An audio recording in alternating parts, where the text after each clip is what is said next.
با سلام به جناب سردار سرتشتک. نظر جناب عالی درباره این صداهایی که در غرب کشور شنیده شده چیه قربان؟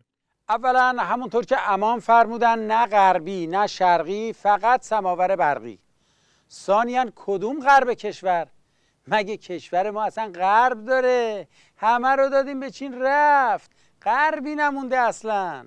والا خبرش همه جا پیچیده قربان. میگن هواپیمای F-35 بوده اومده تأسیسات هسته‌ای رو زده.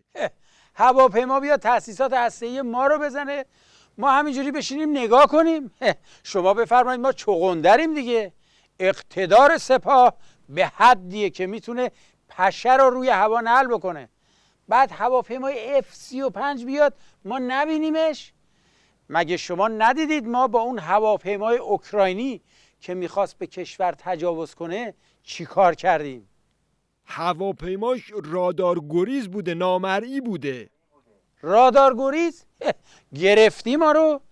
F-35 مگه میتونه از رادارهای مقام عظما گریز کنه؟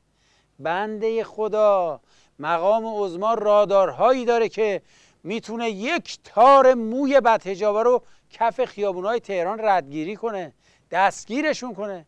بعد تو صحبت از F-35 رادارگریز میکنی؟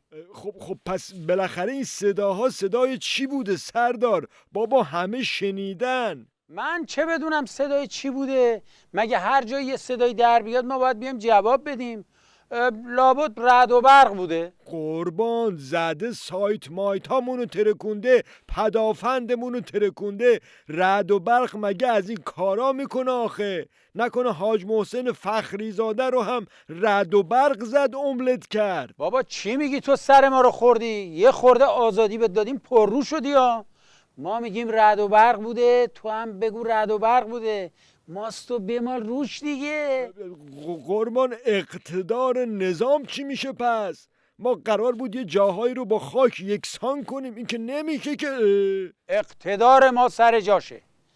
اگه دشمنای نظام بخوان یه بار دیگه علاوه بر یه بارای دیگه و اون چند باری که رعد و برق زدن باز به ما رعد و برق بزنن و اقصا نقاطمون رو بترکونن، اون وقت که ما با سامانه های جدید پدافندیمون کل خاور دور و خاور نزدیک و بنز خاور و نیسان آبی و خاور میانه و خاور لارج و اسمال و خودشون و خودمون رو میترکونیم.